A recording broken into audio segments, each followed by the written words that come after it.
오늘의 주요 뉴스입니다. 고 노태우 전 대통령이 5.18을 비롯한 과오에 대해 무한 책임을 인정하고 용서를 구한다는 유언이 공개됐습니다. 장례는 노 전 대통령의 공과를 모두 고려해 오는 30일까지 닷새간 국가장으로 치러집니다.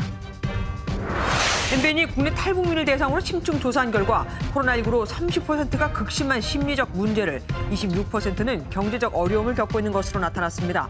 왜 유독 탈북민이 코로나 사각지대에 놓여 있는지 MBN이 현장 취재했습니다. 검찰이 이재명 당시 성남시장 등이 황무성 전 성남도시개발공사 사장에게 사직을 강요했다는 의혹에 대해 수사에 착수했습니다. 검찰은 화천대유가 참여한 하나은행 컨소시엄 구성 과정에 곽상도 의원이 도움을 준 정황도 포착했습니다. 더불어민주당 이재명 대선 후보가 전통시장을 찾아 본격적인 민생 행보를 펼치고 다음 달 2일 선대위를 발족하기로 했습니다. 국민의힘 윤석열 후보는 경선 경쟁자였던 하태경 의원을 영입하며 세를 불렸고 홍준표 후보는 사드 3불 폐기 공약을 발표했습니다. 다음 주 위드 코로나 시행을 앞두고 하루 확진자 수가 다시 2,000명이 육박했습니다. 방역 규제가 풀리고 일상회복 기대감에 활동량이 증가한 탓인데 이번 주말 헬로윈 데이를 앞두고 비상이 걸렸습니다. 최근 한반도 종전선언을 놓고 한미 간 접촉이 잦아지는 가운데 백악관이 순서나 시기, 조건에 양국의 시각이 다를 수 있다고 밝혔습니다. 한미 간 온도차에 대해 우리 정부는 진지하고 심도 있는 협의를 진행해 나가겠다는 입장입니다.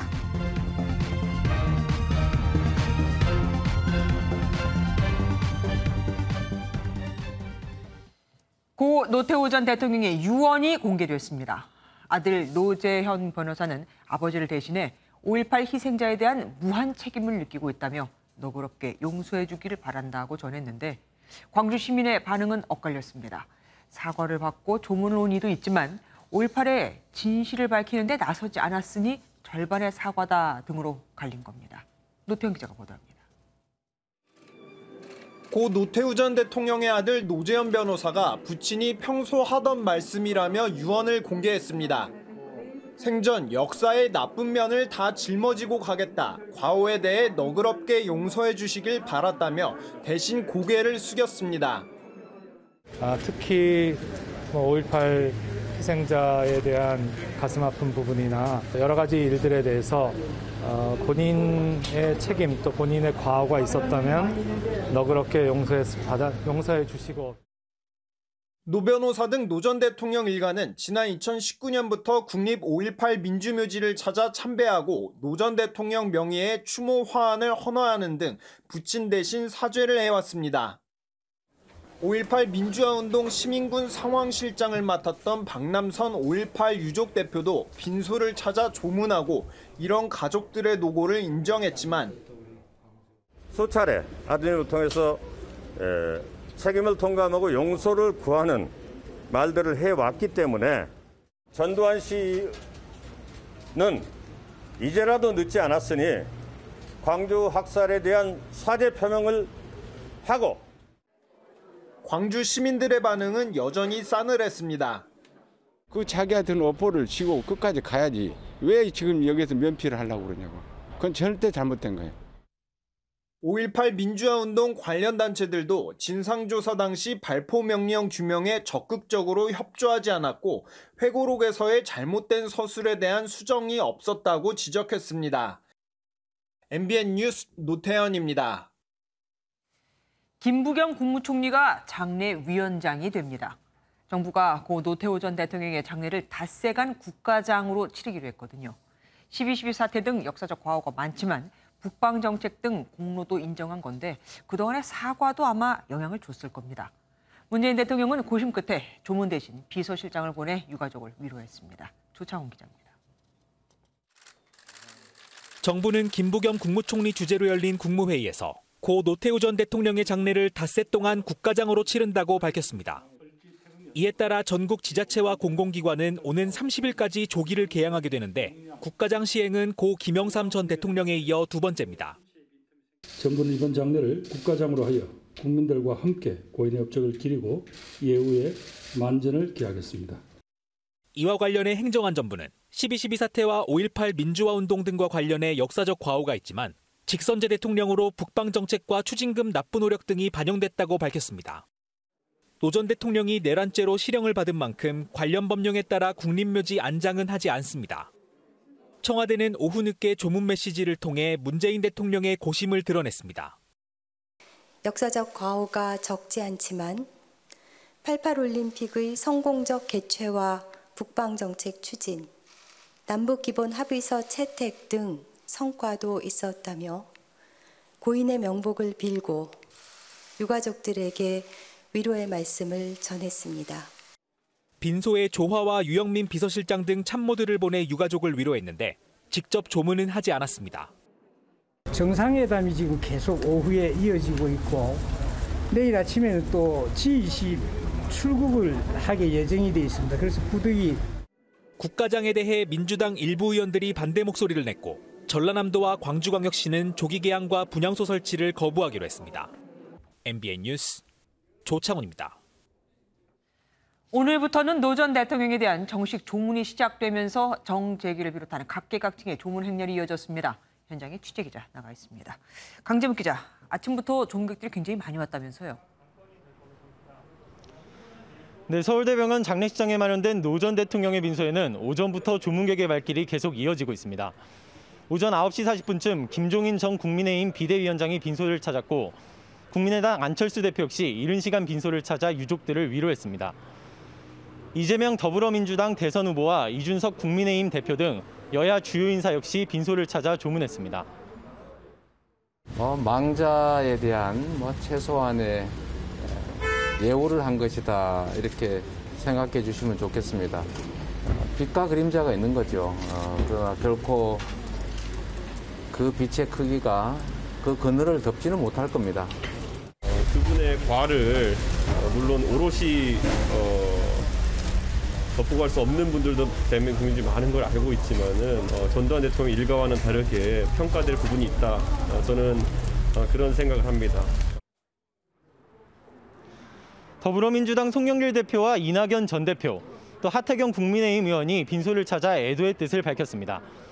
윤석열, 홍준표, 유승민, 원희룡 국민의힘 대선 주자들은 오늘 TV 토론을 마치고 빈소를 방문할 것으로 보입니다. 이재용 삼성전자 부회장을 비롯한 재계 인사들도 오늘 빈소를 찾았습니다. 노 전 대통령 가족들이 직접 조문객들을 맡고 있는 거죠? 네, 그렇습니다. 노 전 대통령 빈소가 마련된 곳은 서울대병원 장례식장 2층 사무실입니다. 현재 장례식장 내부는 출입이 통제되고 있어서 일부 정해진 취재진만 안으로 들어갈 수 있는 상황입니다. 빈소 안에서는 맏딸인 노소영 씨가 조문객을 맞이하고 있고 아들 노재현 씨가 오늘 오전 해외에서 귀국해 정오쯤 이곳 장례식장에 도착했습니다. 노소영 씨와 이혼 소송이 진행 중인 노 전 대통령의 사위 최태원 SK그룹 회장 역시 빈소를 찾아 고인의 명복을 빌었습니다. 예, 저도 마음이 상당히 아픕니다. 오랫동안 고생을 하셨는데 이제는 부디 명면을 잘 하실 수 있었으면 하는 바람입니다. 유족들은 오늘 밤 10시까지 조문객을 맞이할 계획입니다. 지금까지 서울대병원 장례식장에서 MBN 뉴스 강재묵입니다. 노 전 대통령은 자신의 과오를 사과하고 장례를 검소하게 해달라고 했다죠. 장지는 현충원이 아닌 이 파주 통일동산이 유력해 보입니다. 노 전 대통령이 재임 시에 조성했던 곳이거든요. 당초 반대 의사를 밝혔던 파주시, 하지만 재검토 의사를 밝혀왔습니다. 이혁재 기자가 보도합니다. 경기도 파주시의 통일동산입니다. 통일동산은 1989년 한민족 공동체 통일 방안이 발표되면서 조성이 추진된 안보관광단지로 오두산 통일전망대도 자리하고 있습니다. 노태우 정부 때 조성이 추진된 통일동산은 2019년 4월 관광특구로 지정됐습니다. 파주는 노 전 대통령의 본관, 교화 노 씨의 선산이 있는 곳일 뿐만 아니라 노 전 대통령이 사단장으로 재직한 육군 구사단의 관할 지역이기도 합니다. 저희 유족들은 고인께서 인연이 있으시고 또 평소에 가지고 계셨던 국방정책 또 남북한의 평화, 통일 이런 의지를 담아서 파주 통일동산 쪽으로. 지난 6월 노 전 대통령 측은 장지로 파주시 소유인 통일동산을 사용할 수 있는지 파주시에 문의한 것으로 알려졌습니다. 당시 파주시는 통일동산이 관광특구로 지정되어 장묘시설이 들어설 수 없다는 이유로 어렵다는 뜻을 밝혔지만 최근 입장을 바꿨습니다. 파주시청은 정부 의견을 듣고 국민과 시민 정서를 경청해 결정하겠다면서 재검토 의사를 밝혔습니다. 또 통일동산을 장지로 사용하는 것과 관련해 법률 검토도 하고 있다고 전했습니다. MBN 뉴스 이혁재입니다.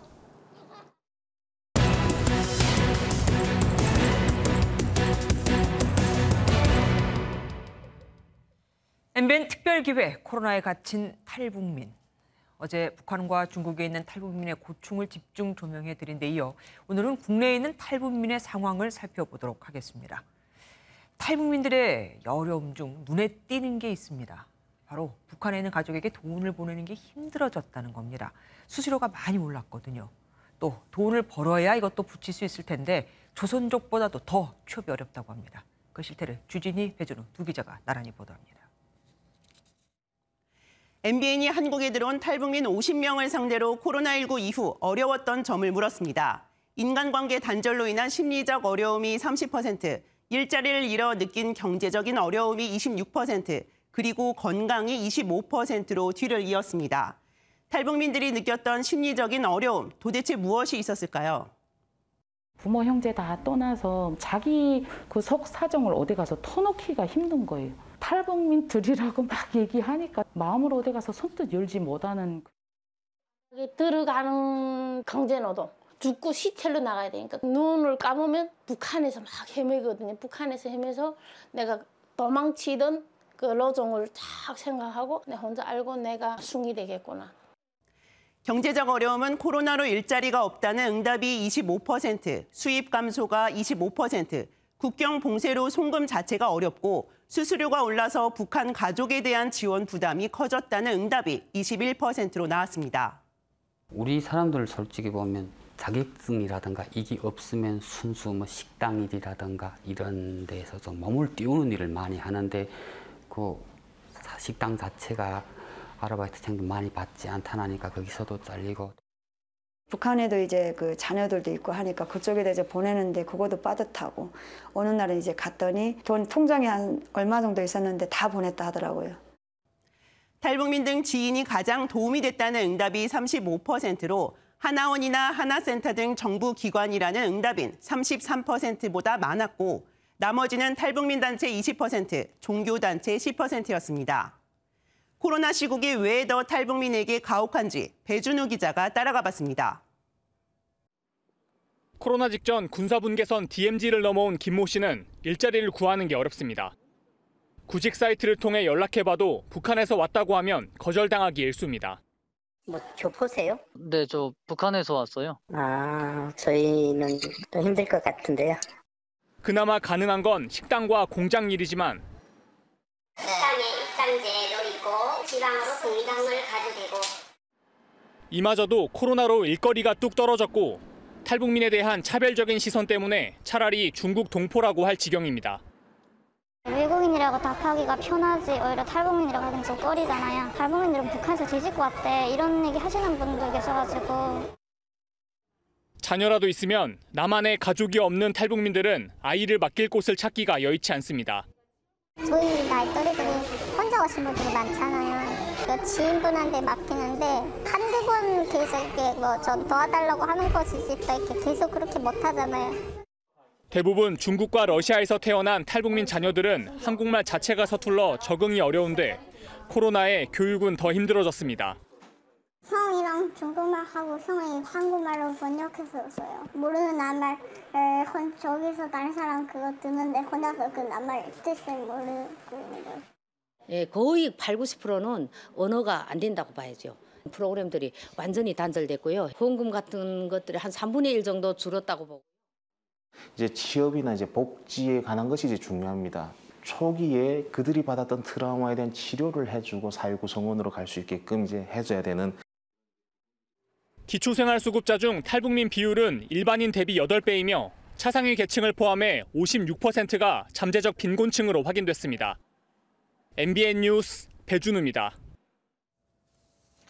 MBN 특별기획 코로나에 갇힌 탈북민 취재를 담당한 조금 전에 들으신 목소리의 주인공이죠. 배준우 기자와 좀 더 깊은 이야기 나눠보도록 하겠습니다. 배 기자, MBN 특별취재팀이 지난 8개월 동안 이거를 쫓아다니면서 취재했더라고요. 예, 그렇습니다. 코로나19가 발생하면서 탈북자 숫자가 크게 줄었다는 점에 주목해서 이번 취재를 시작하게 됐는데요. 네. MBN은 특별 취재팀을 꾸려서 지난 8개월 동안 이 탈북 루트로 알려진 북중 접경 지역부터 동남아까지 이 4,000km 구간에 탈북민들이 대거 숨어 지내고 있다는 사실을 취재했습니다. 그러다 보니 숨어있는 탈북민을 찾아내 영상통화 인터뷰를 성사시키기까지 이 수개월이 걸렸는데요. 이 취재를 도와주는 브로커들도 몸을 숨기느라 일주일에 한 번 정도밖에 연락이 어려운 상황이었습니다. 특히 이 중국 동포들과 탈북 단체들의 도움으로 이 국내외 탈북민 100여 명의 심층 인터뷰가 가능했습니다. 일주일에 한 번 연락이 닿으면 진짜 힘들었겠습니다. 그렇습니다. 제가 보기에는 오토바이 탈북 동영상이 정말 신기했어요. 이분은 어떻게 접촉을 하게 된 겁니까? 예, 저희가 중국은 이제 백신을 맞았다는 건강증이 없으면은 이 대중교통조차 이용할 수 없는 곳이 많은데요. 네. 취재 과정에서 알게 된 김 씨는 이 중국 조선족 자치구에서 돈을 벌어서 이 오토바이와 텐트를 구입하고 자금도 준비했다고 합니다. 이 식당에서 일회용 휴대폰과 이 대포폰을 충전했고 이 산간도로만 이용하면서 이 매달고 다닌 텐트를 몰래 치고 잠을 잤다고 합니다. 네. 이 한국에 대한 정보가 부족했던 김 씨는 이 한국에서 살 집을 걱정하며 이 텐트를 한국까지 실어달라고 해서 가지고 들어왔다고 합니다. 한국에서도 집이 없으면 이 텐트에서 살려고 했다는 겁니까? 그런 생각이었다고 합니다. 아니 뭐 한류 같은 것도 북한에서 본다던데 이분은 못 봤대요? 네, 이분은 조선중앙TV만 보고 살았다고 하는데요. 그러다 보니까 이제 북한하고 수교가 아무래도 있는 이 이미지가 좋았던 아프리카에 가려고 처음엔 계획을 해서 이동 중에 한국으로 입국하게 됐다고 합니다. 아이고. 어쨌든 그나마 이렇게 뭐 탈북한 분은 다행인데 네. 중국에 숨어 있는 탈북민 상황은 어떻습니까? 네, 특히 탈북민 여성들의 피해가 심각한데요. 주로 인신매매 대상이 되거나 이 결혼을 하지 못하는 이 농촌의 이 중국 남성들에게 팔려가는 경우가 많습니다. 네. 관련 증언 들어보시죠. 20일 전에 하더라고요.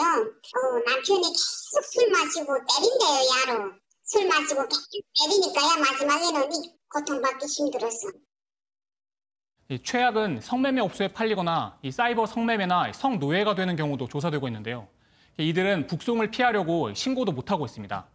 코로나 전엔 한국으로 도망이라도 갈 수 있었는데 지금은 꿈도 못 꾼다는 게 문제입니다.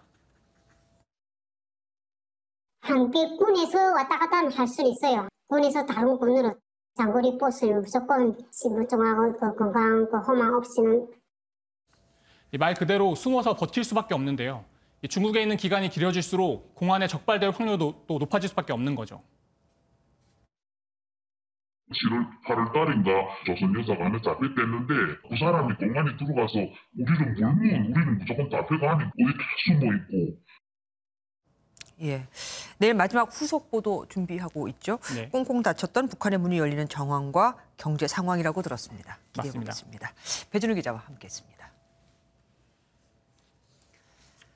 앞서 MBN은 황무성 전 성남도시개발공사 초대 사장이 부하 직원으로부터 사직 압력을 받은 정황이 담긴 녹음 파일을 입수해 전해드렸는데요. 검찰이 이 사건을 대장동 의혹을 수사하고 있는 서울중앙지검 전담 수사팀에 배당하고 본격적인 수사에 착수했습니다. 서영수 기자가 보도합니다. 지난 2015년 황무성 당시 성남도시개발공사 사장은 부하 직원에게 사직을 요구받습니다. 버티는 건 욕심이죠. 이렇게 한 것은 욕심을 너무 부리세요. 황 전 사장이 윗선의 지시가 있었냐고 따지자 그렇다고 대답합니다. 그래? 정 실장도 그러고 유동도 그러고? 내가 모셔왔으니까. 공교롭게도 두 사람의 대화가 있었던 날은 2015년 2월 6일로 화천대유가 설립된 당일입니다. 황 전 사장은 결국 임기를 채우지 못한 채 물러났고 유동규 전 본부장이 사장 대리를 맡아 대장동 개발 사업을 주도했습니다. 야당은 당시 성남시장이던 이재명 후보를 윗선으로 의심하고 있고 이 후보는 자신과는 무관하다는 입장입니다. 인사권 전 이재명 시장 지시 없이 아랫사람인 개발본부장이 상사인 사장에게 어떻게 사표를 내라고 할 수 있겠습니까? 지연 말단을 뒤흔들어서 본질과 줄기를 숨기려 하는 시도들이 많습니다. 검찰은 사직 강요 의혹과 관련해 한 시민단체가 이재명 후보 등을 고발한 사건을 대장동 의혹 전담 수사팀에 배당하고 본격적인 수사에 착수했습니다. MBN 뉴스 서영수입니다.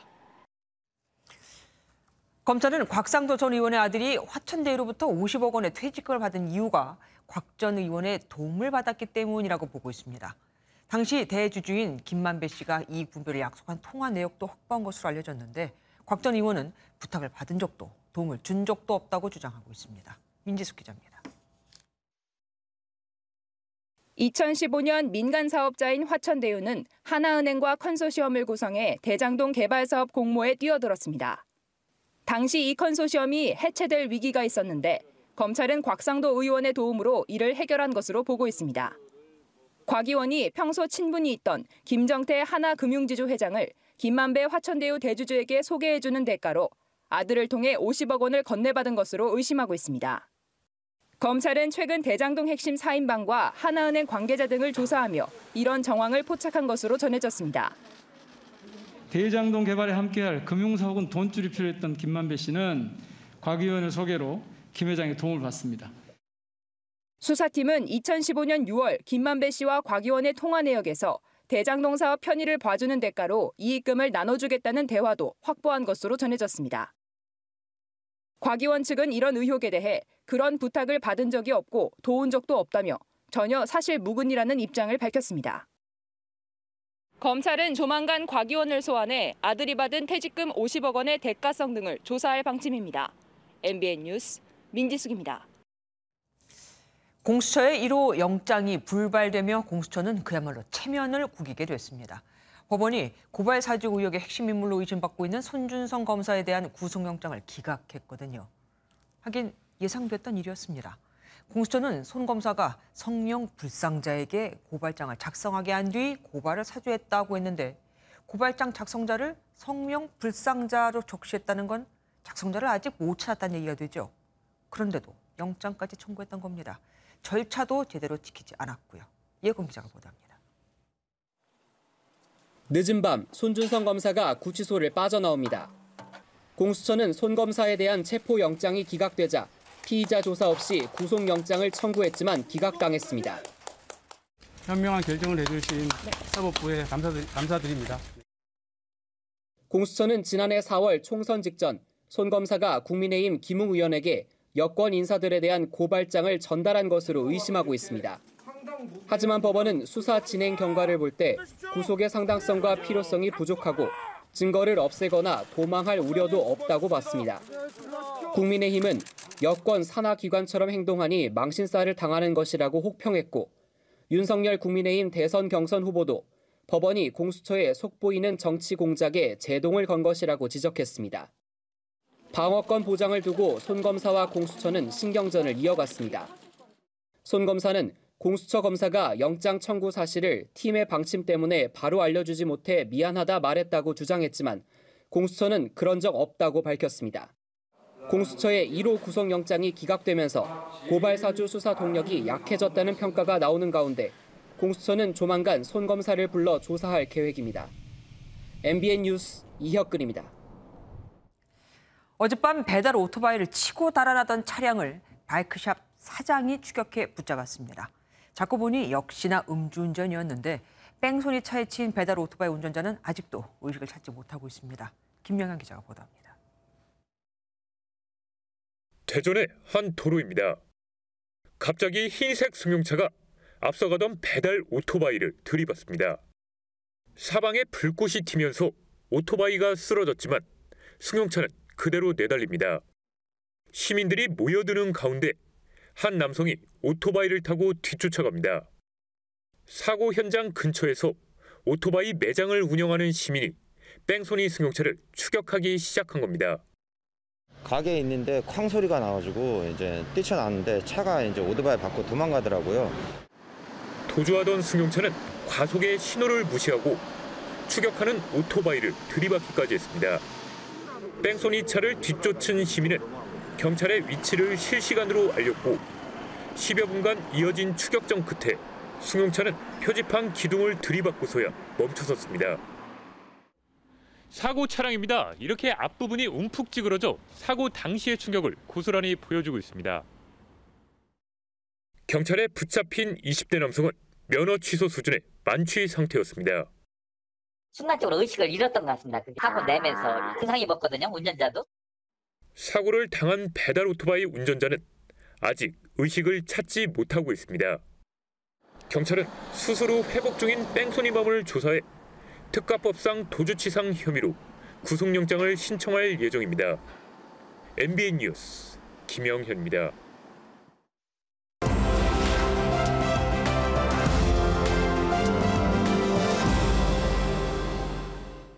키워드를 살펴보는 화제의 뉴스 시간입니다. 빅뉴스, 오늘은 최은미 기자와 함께하겠습니다. 어서 오십시오. 첫 번째 키워드 뭡니까? 네, 첫 번째 키워드는 녹색 추리닝 입고 딱지치기입니다. 이거 오징어 게임 아닙니까? 네, 맞습니다. 영상 준비했는데요. 뉴욕 맨하튼의 한 스튜디오인데 80명의 뉴욕 시민들이 녹색 추리닝을 입고 무리지어서 서 있죠.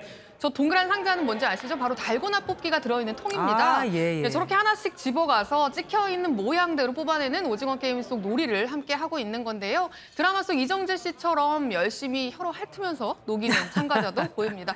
이뿐 아니고요. 뒤이어서 딱지치기 그리고 무궁화 꽃이 피었습니다도 드라마 그대로 진행이 됐는데요. 무궁화 꽃이 피었습니다. 네, 한국관광공사가 미국에서 선풍적인 인기를 끌고 있는 오징어 게임을 통해서 한국 문화를 알리려고 기획한 행사입니다. 외국인들이 우리나라 말로 나오는 무궁화 꽃이 피었습니다. 이렇게 반응하는 거 보니까 더 재밌네요. 네, 그렇습니다. 근데 아까 참가자가 80명이라고 했죠. 원래는 드라마에서는 456명 아닙니까? 네, 맞습니다. 이번에 실제 행사에 참석한 사람은 80명인데요. 온라인을 통해서 지원했던 사람은 3,000명이 넘는다고 해요. 예. 그중에서 이제 주최 측이 무작위 추첨을 통해서 80명만 선발한 거라고 하는데요. 아마 456명을 다 맞추기는 조금 공간이라든지 여러 여건이 안 맞았던 것 같습니다. 그랬겠네요. 제일 궁금한 거, 드라마처럼 뭐 우승하면 상금이 있는 겁니까? 네, 실제로 우승자도 나왔는데요. 상금은 아니고요. 한국행 왕복 항공권이 선물로 주어졌습니다. 네. 실제로 우승한 찰스 토레스 씨는요. 한국에 빨리 가보고 싶다라는 소감을 남기기도 했습니다. 네, 좋은 기획입니다. 두 번째 키워드 보겠습니다. 날아간 1등, 뭡니까? 네, 그렇습니다. 영상 먼저 준비했는데요. 보시면 너무 안타까워서 한숨이 절로 나오실 겁니다. 스페인에서 열린 한 사이클 대회 현장인데요. 결승선까지 다 왔는데 저 하늘색 옷 입은 선수가 선두를 달리고 있었거든요. 그런데 한창 막판 스퍼트를 올리는 와중에 한 남성이 쓱 지나갑니다. 이때도 아슬아슬한데 다른 여성까지 저렇게 남성을 따라서 길을 건너면서 결국 두 사람이 강하게 부딪히게 됐습니다. 아니, 결승전을 코앞에 둔 상황이라 이거죠, 저게. 두 사람 많이 다치지 않았어요? 네, 그렇습니다. 보신 것처럼 지금 사이클이 굉장히 빠른 속도로 달려오고 있는 상황이었거든요. 그렇기 때문에 충돌한 그 이후에 두 사람이 모두 머리부터 콘크리트 바닥에 떨어져서 보신 것처럼 굉장히 위험해 보이는데요. 실제로 선수는 헬멧을 썼음에도 불구하고 머리를 심하게 다친 걸로 전해지고요. 네. 여성 같은 경우는 지금 몸 상태가 아직 알려지지 않고 있는데 지금 결승선을 눈앞에 두고 이런 어처구니 없는 사태가 벌어지도록 내버려둔 주최 측에 비난이 쏟아지고 있는 상황입니다. 그러게요. 이렇게 보니까 뭐 사람들 못 오게 막는 펜스 같은 것도 없고 또 뭐 제재하는 사람도 없네요. 어쨌든 선수는 1등도 날리고 또 다치기까지 했으니까 어떻게 좀 보상을 받았으면 좋겠습니다. 다음 키워드 볼게요. 네, 다음 키워드는 새 것으로 속았다입니다. 중고품을 저렇게 새 것처럼 해서 속여 파는 경우가 있긴 있죠. 이번에는 어떤 겁니까? 네, 이게 뭔지 들으시면 어떤 물건인지 들으시면 더 황당하실 텐데요. 바로 병원에서 주로 쓰는 의료용 장갑입니다. 이 장갑 같은 경우는 이 아주 수준 높은 멸균 환경을 유지하기 위해서 쓰는 장갑인데 정말 황당하게도 이미 누군가 사용했던 장갑이 마치 새 것처럼 둔갑해서 미국은 물론이고요. 전 세계에 팔려나간 걸로 확인이 됐습니다. 전 세계예요? 네, 그렇습니다. 그 실제로 태국 당국이 한 업체를 급습한 영상을 저희가 확보를 했는데요. 보시면 이미 사용을 해서 헐겁게 늘어나 있고요. 찢어지기도 하고 각종 뭐 핏자국, 얼룩이 묻어있는 장갑들이 쓰레기 봉투에 가득 담겨 있고요. 이 업체에서는 이 장갑들을 누가 썼더니 더러운 장갑을 대충 한번 헹궈서 색소로 염색을 한 뒤에 마치 새 것처럼 포장하는 작업을 하고 있었습니다. 아니 근데 말이 새 거지 저런 장갑들을 한번 쓰면 늘어나서 그 티가 나지 않나요? 실제로 미국에서 유통이 됐습니까? 네, 그 정말 아이러니한 상황인 건데요. 미 당국이 조사를 해봤더니 실제로 미국에서도 코로나19 때문에 이런 의료용 장갑, 부속품들이 굉장히 품귀 현상을 빚었다고 합니다. 그래서 일시적으로 수입 규제를 좀 완화했었는데 그때 이제 대규모로 미국에 들어온 걸로 확인이 됐고요. 심지어 앞서 보셨던 저 태국 공장을 통해서 해서 장갑 2억 개를 구입을 해서 들여왔던 미국의 수입업자도 있었다고 합니다. 그렇기 때문에 미 당국은 이게 거래 규모가 워낙에 커서 병원으로 흘러 들어가지 않았을 리가 없다 이렇게 보고 지금 수사를 이어가고 있는 상황입니다. 아까 말씀하신 대로 전 세계로 퍼져나갔으면 우리나라로도 뭐 들어왔을 수도 있는 거 아닙니까? 꼭 조사가 필요해 보입니다. 다음 키워드 볼게요. 네, 다음 키워드는요. 10m짜리 터번 생명줄입니다. 터번이면은 그 특정 종교에서 머리에 두르는 그거 말입니까? 네, 맞습니다. 지난 11일에 캐나다 브리티시 컬럼비아주의 한 공원에서 주립공원에서 벌어진 일인데요. 네. 한 남성이 지금 영상 보시면 가파른 절벽에 아슬아슬 걸터 앉아서 기다란 줄을 누군가에게 내려주면서 바로 떨어져 있는 사람이거든요. 떨어져 있는 사람을 구하기 위해서 안간힘을 쓰고 있는데요. 인도 출신 킨다 씨가 같은 시크교 신자 친구들과 이 공원을 찾았다가 미끄러져 폭포 물살에 떠내려갈 위기에 처한 관광객을 발견을 했는데요. 당시에 뭐 핸드폰이 터지지 않는 지역이었고요. 그래서 구조대를 부를 수도 없었고. 그래서 구조대가 와도 기다리지 못할 수도 있죠. 네, 그렇죠. 그래서 관광객을 어떻게 구하나 하다가 각자 머리에 쓰고 있던 터번을 풀어서 엮어서 10m 길이의 동아줄로 만들고 그걸로 지금 구조에 나선 모습입니다. 정말 큰일을 해낸 거네요. 원래 터번이 그런 용도로도 종종 쓰이는 겁니까? 그렇지는 않죠. 사실 터번이라는 게 이들이 믿는 시크교라는 종교인데요. 이 종교에서는 종교적 신념과도 신념을 상징하는 어떤 그런 역할을 한다고 합니다. 그래서 공공장소에서 이 터번을 벗는 건 굉장히 금기시돼 있다고 하거든요. 그런데 오히려 이분들은 터번을 벗어던짐으로써 생명을 구하고 사랑을 실천했습니다. 네, 영상에서 봤을 때는 10m까지 안 보이는데 10m라고 하니까 굉장히 멀리 떨어져 있었던 겁니다. 네, 그렇습니다. 위에서 찍다 보니까 그렇게 보이는데요. 굉장히 아찔한 순간이었다고 합니다. 네, 자 마지막 키워드 보겠습니다. 네, 마지막 키워드는 도포 입고 갓 쓰고입니다. 도포와 갓 그러면 우리나라 전통 의상 말이죠? 네, 맞습니다. 그 김건 주영 한국대사의 이야기인데요. 어제 런던 시내 버킹엄궁에서 화상으로 엘리자베스 2세 영국 여왕에게 신임장을 제정했는데 이때 도포를 입고 갓을 쓰고 가서 눈길을 끌었습니다. 드라마 오징어 게임만큼 킹덤이라는 드라마 보셨는지 모르겠는데 이 조선시대 배경의 좀비 드라마거든요. 영국에서 인기를 끌면서 현지에서 한국 전통 의상에 대한 관심이 높다고 해요. 바로 저 모습 지금 주지훈 씨가 갓을 쓰고 있잖아요.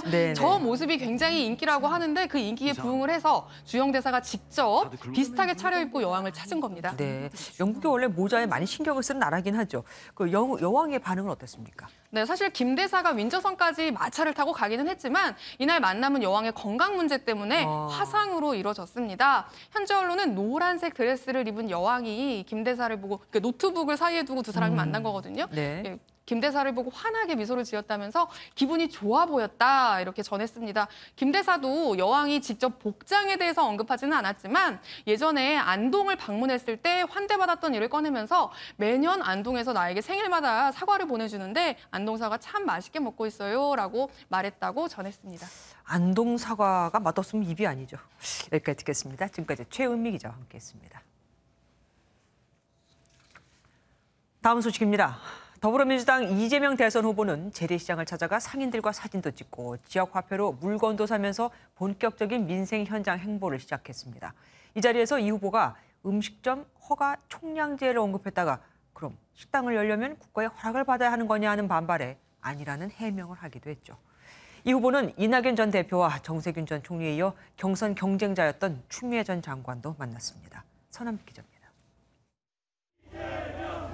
서울 관악구에 있는 한 재래시장을 방문한 더불어민주당 이재명 대선 후보. 지지자들에 둘러싸여 사진을 찍고 인사를 나눕니다. 이제 열려라고 해줍니다. 감사합니다. 물건을 살 때는 전통시장 화폐인 온누리 상품권을 꺼내 계산하는 모습을 보이기도 했습니다. 내가 이거 좋아해서. 아니, 차에다 놓고 먹겠습니다. 이 후보가 첫 민생 현장을 방문하는 일정이었던 만큼 해당 지역구 의원인 정태호 의원을 비롯한 민주당 현역 의원들이 대거 동행했습니다. 이와 함께 이 후보는 부동산 개혁 입장을 밝히며 본격적인 민생 행보를 시작했습니다. 이 후보는 SNS에 개발 이익을 환수하는 내용의 민주당 의원들이 발의한 법안들을 열거하며 부동산 불로소득 공화국을 타파하겠다고 강조했습니다. 자리를 여의도로 옮긴 이 후보는 경선 경쟁자였던 추미애 전 법무장관을 전날 정세균 전 총리에 이어 잇따라 만났습니다. 그래서 저는 후보님의 역할이 대단히 막중하다. 네. 제가 다 감당을 할 수 있을지 걱정이 되기 때문에 네. 우리 장관님께서 많이 도와주십시오. 추 전 장관은 앞서 선대위 상임고문을 맡기로 한 이낙연 전 대표나 정세균 전 총리와는 달리 명예선대위원장을 맡기로 했습니다.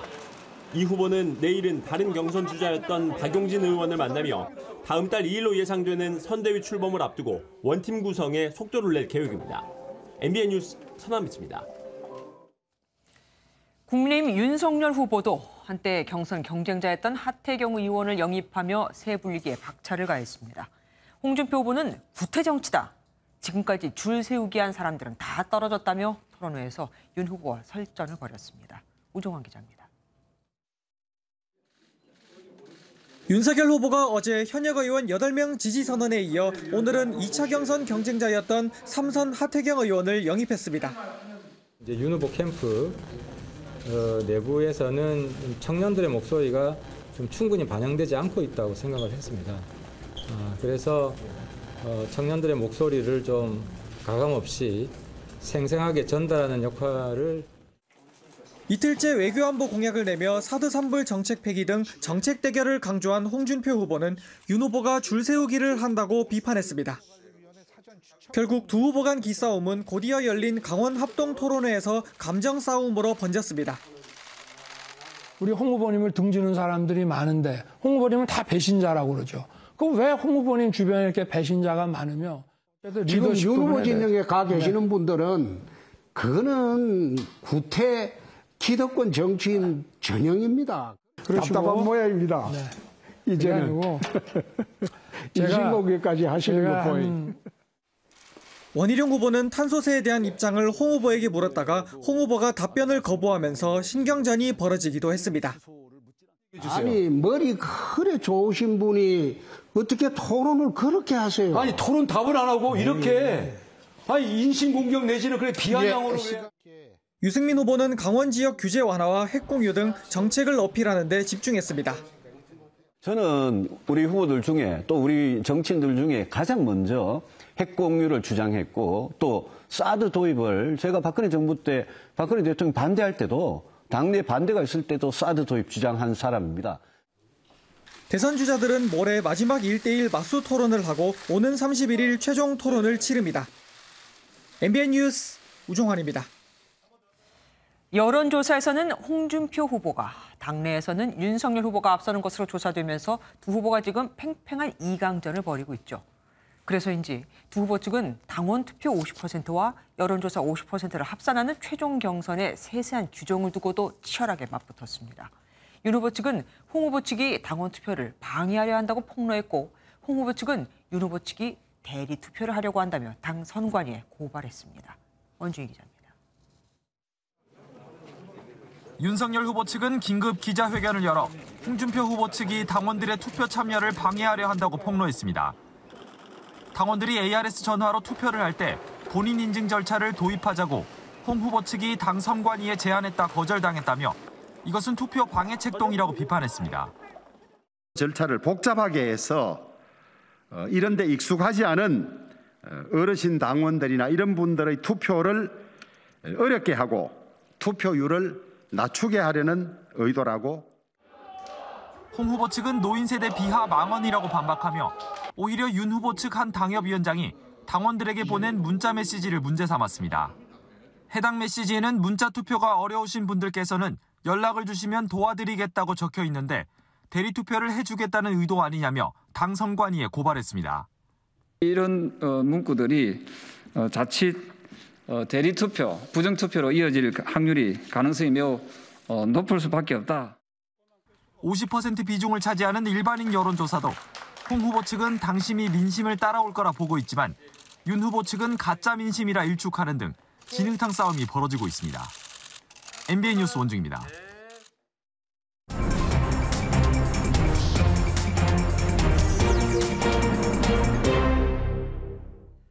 오늘 있었던 정치권 뒷이야기를 살펴보는 정치톡톡 시간입니다. 정치부 박자훈 기자와 함께합니다. 어서 오십시오. 노태우 전 대통령에 대한 조문이 오늘부터 시작됐는데 이른바 육공 시절 그 인물들이 쟁쟁한 인물들이 왔다고요? 네, 먼저 이른바 노태우 정부 때 황태자로 불렸고 또 북방 외교의 주역으로 알려진 박철원 전 의원이 오랜만에 모습을 드러냈습니다. 박 전 의원은 산업화 시대가 민주화 시대로 이행하는 과정에서 중간 가교 역할을 한 현대사의 거인이라고 평가했습니다. 현대사의 거인이십니다. 일약 도약하게 되는 계기를 마련했던 겁니다. 뿐만 아니라 5년 동안 경제 성장을 네, 노태우 정부 때 또 청와대 경제수석과 보건사회부 장관을 지냈던 김종인 전 비대위원장은 북방 정책으로 외교사에 커다란 족적을 남겼다고도 말했습니다. 오늘날 우리가 이게 빠르게 선진국이 될 수 있는 그런 커다란 기반을 구축하신 분이어서 커다란 족적을 남기신 분이라고 생각합니다. 네, 한편 하태경 국민의힘 의원은 당시 학생운동으로 수감되기도 했던 인연과 또 역사적 역할을 높이 평가해서 눈길을 끌었습니다. 그때 학생운동 하느라고 감옥에 2차례 갔다 왔어요. 민주주의와 시장경제가 함께 발전할 수 있었던 거는 노태우 대통령의 공이 큽니다. 그리고 최태원 SK 회장이 조문했을 때 작은 해프닝도 있었다고 들었습니다. 네, 최 회장이 고인의 사위잖아요. 네. 네, 근데 이 두 사람의 관계를 잘 알지 못하는 한 기자의 질문이 화제에 올랐는데요. 들어보시겠습니다. 부인과 생전의 인연은 좀 어떻게 되시는지. 이렇게 미시면. 네, 노태우 정부가 1988년에 시작해서 1993년에 끝났는데 노 전 대통령이 벌써 30년 전 사람이다 보니까 젊은 기자 입장에서는 알기가 쉽지 않았던 것으로 보입니다. 어쨌든 아직 이혼 소송 중이지만 사위는 사위잖아요. 참 곤란했겠네요. 그리고 홍준표 후보와 허경영 후보가 신경전을 벌였다던데 이건 무슨 얘기입니까? 네, 이 이야기는 지난 20일 있었던 국민의힘 2차 맞수 토론에서부터 시작되는데요. 당시 장면 먼저 보시겠습니다. 근데 직접 지원책에 대해서 가장 화끈한 사람이라 그러면 허경영을 따라갈 수가 없겠죠. 근데 네. 후보님, 허경영이라고 공약이 좀 허황됐지 않습니까? 네, 홍 후보가 허 후보에 대한 존칭 없이 이름만 이렇게 거론하니까 이 허 후보가 발끈을 한 겁니다. 네. 오늘 과거 2차례 대선을 치렀고 또 현재 국가혁명당의 어엿한 정식 예비 후보라며 공개적 자리에서 허경영이가라고 하는 건 문제가 있다고 본인 SNS에서 말했고요.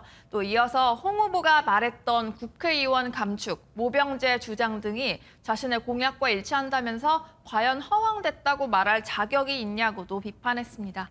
참고로 허 후보는 1950년생이어서 70살이고 홍 후보는 1954년이어서 66살이어서 허 후보가 4살 더 많습니다. 그러니까 어엿한 대선 후보이고 나이도 내가 4살이나 많은데 왜 그렇게 내 이름을 그냥 얘기하냐 이 불만이었네요. 그리고 대선을 치르는 날 재보궐선거, 종로 재보궐선거가 있지 않습니까? 이걸 두고도 치열하게 지금 물밑 접촉이 있다고 들었습니다. 네, 맞습니다. 종로는 정치 1번지라고 불리고 또 여야 대권 후보들이 상당히 탐내왔던 곳인데요. 그동안 종로 출마를 부인해왔던 이준석 국민의힘 대표가 오늘 출마 가능성을 시사해 눈길을 끌었습니다. 제가 나가든 다른 사람이 나가든 민주당에게 좀 전략적 모호성을 줘야 되지 않겠습니까? 아무래도 송영길 대표님도 고민을 좀 하셔야 될 거를. 네, 이제 11월 5일이면 국민의힘 대선 후보가 선출되는데 그 이후에 이준석 대표가 종로 출마를 통해서 지원 사격에 나서겠다는 뜻으로 풀이됩니다. 그러면 여당 쪽에서는 누가 유력하게 거론되고 있습니까? 네, 여권에선 우상호 더불어민주당 의원이 주장하는 바에 따르면 아무래도 중량급 인사를 더 선호하지 않겠냐면서 임종석 전 실장이 거론됐습니다. 대부분 중량급 인사들을 선호하지 않습니까? 이명박 대통령, 노무현 대통령이 다 종로구 국회의원 출신이고요. 임종석 전 청와대 비서실장이 좀 유력하지요.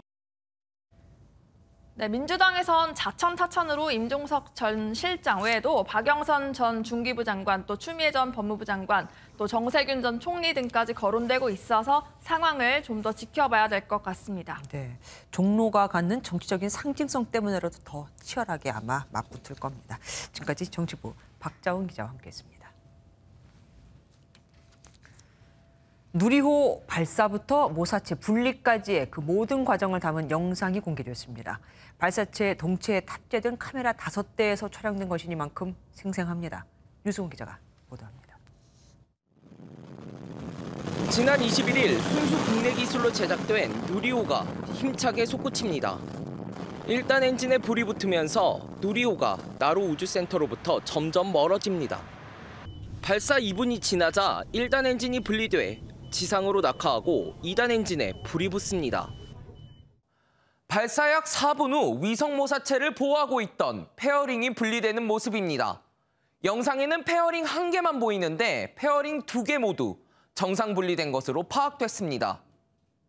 궤도를 도는 데 필요한 초속 7km에 이르지 못했지만 위성 모사체는 안정적으로 분리됐습니다. 오늘 공개된 영상은 누리호 발사체에 탑재된 5대의 카메라로 촬영됐습니다. 한국항공우주연구원은 내년 5월 2차 발사에서 영상을 생중계하는 방안을 검토하겠다고 밝혔습니다. 실제로 2차 발사 때 그 내부 동영상을 실시간으로 공개하는 부분은 추가 검토가 필요할 것으로 생각을 하고 있습니다. 과학기술정보통신부는 조만간 발사조사위원회를 구성해 3단 엔진 연소가 조기 종료된 이유를 파악할 예정입니다. MBN 뉴스 유승호입니다. 다음 주 위드 코로나를 앞두고 확진자가 급증해 다시 2,000명에 육박했습니다. 미국은 한국으로의 여행 경보를 3단계로 올려 더 강화시켰죠. 이번 주말 헬로윈 대위가 고비입니다. 이기정 기자입니다. 서울 이태원의 밤거리가 젊은이들로 북적입니다. 주점은 빈자리를 찾기 어렵습니다. 지난 18일 방역 규제가 완화된 데다 위드 코로나 기대감에 모임도 늘어났습니다.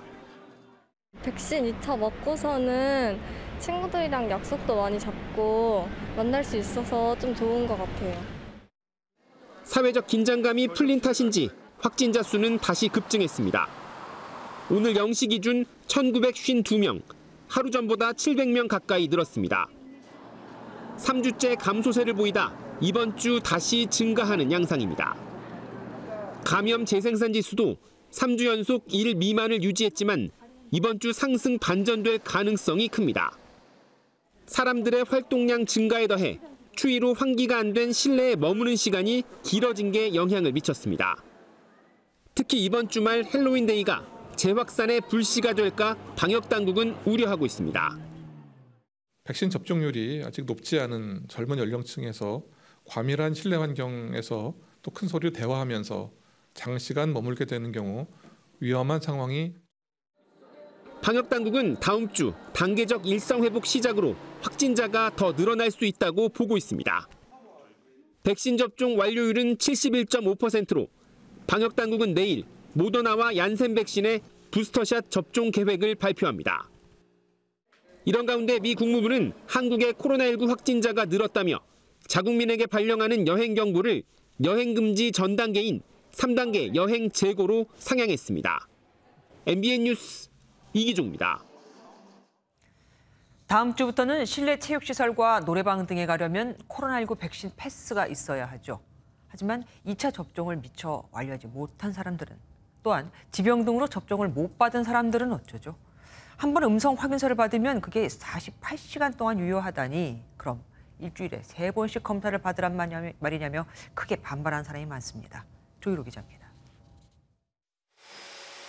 당장 다음 주부터 실내 체육시설엔 백신 패스가 도입됩니다.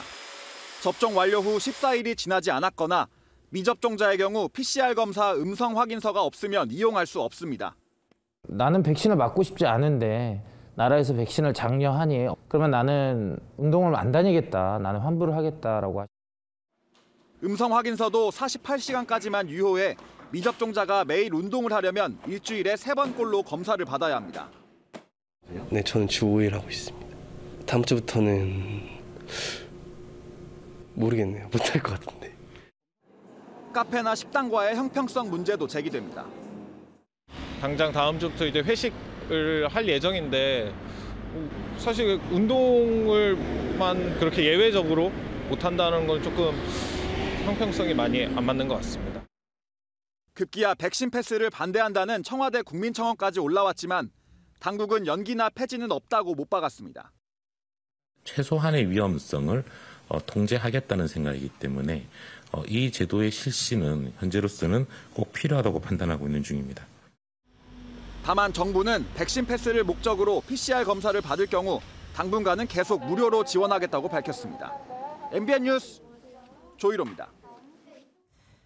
종전 선언에 대해 호응을 보냈던 미국이 미묘한 차이를 언급해 파장을 낳고 있습니다.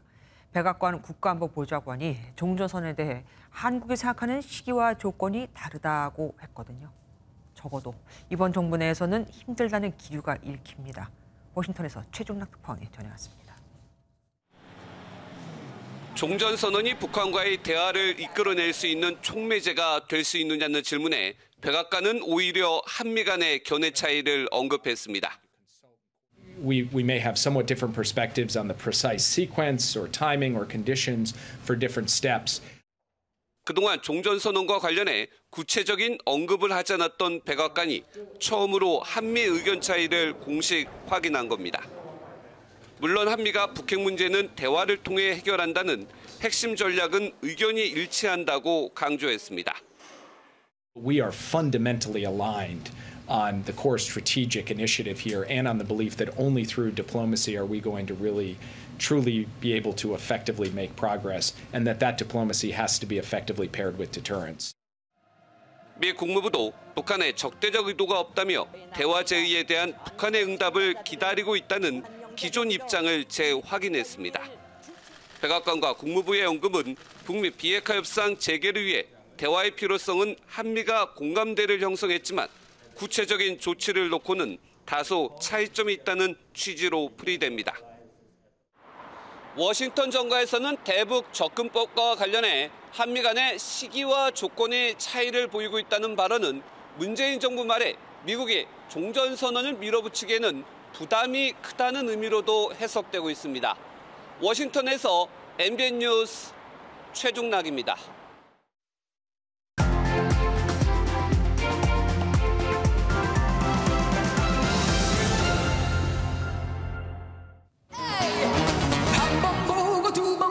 자꾸만 보고 싶네.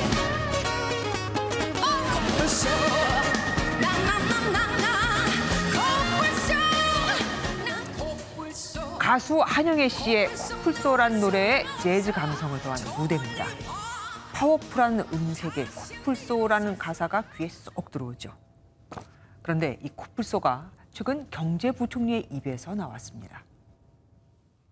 쉽게 간과할 수 있는 회색 코뿔소와 같은 위험 요인들은 확실하게 선제적으로 제거해 나갈 필요가 있다 하겠습니다. 회색 코뿔소는 눈앞의 코뿔소가 날카로운 뿔을 가진 위험한 동물이라는 걸 알면서도 대처하지 못하는 상황에 놓일 수 있다는 일종의 경고 메시지입니다. 재정, 통화, 금융 당국 수장들은 눈앞에 보이는 회색 코뿔소로 가계 부채를 뽑고 있습니다. 그리고 어제 정부는 단계별 대출 규제를 바로 내년부터 시행하겠다며 제2금융권 대출까지도 옥죄기로 했습니다. 가계빚 급증이 바람직하지 않다 하는데 반대할 사람은 없을 겁니다. 하지만 대출 받기가 더 팍팍해진다는 소식에 서민들은 하나같이 걱정스러워하고 있습니다. 반면 은행들은 웃고 있습니다. 연일 역대 최대 실적을 기록하고 있거든요. 5대 금융지주들이 올 1월부터 지난달까지 이자로만 30조 원을 넘게 벌었다는 말까지 나옵니다. 왜 이렇게 됐을까요? 정부는 은행의 대출을 줄이라고 지시했고 은행들은 이에 맞춰 각종 우대 금리를 폐지했습니다. 우대 금리로 줘도 남는 장사였으니 그 금리로 돈을 빌려줬던 건데 우대 금리를 없애 빌려줄 때는 이자를 높이 받고 예금할 때는 이자를 적게 주니 돈을 벌 수밖에요. 이 회색 코뿔소는 누가 키웠을까요? 집값을 올린 것도 정부, 전셋값을 올린 것도 정부. 사는 곳을 유지하려면 더 많은 빚을 져야 하는 서민. 정부는 코뿔소가 돌진해 오면 직진이 아닌 지그재그로라도 피하는 그런 방안을 마련해야 되지 않을까요? 은행 배만 불리지 말고 국민의 숨통을 틔워줘야 하지 않을까요? 김주아의 그런데 오늘은 회색 코뿔소 누가 키웠나? 그렇습니다.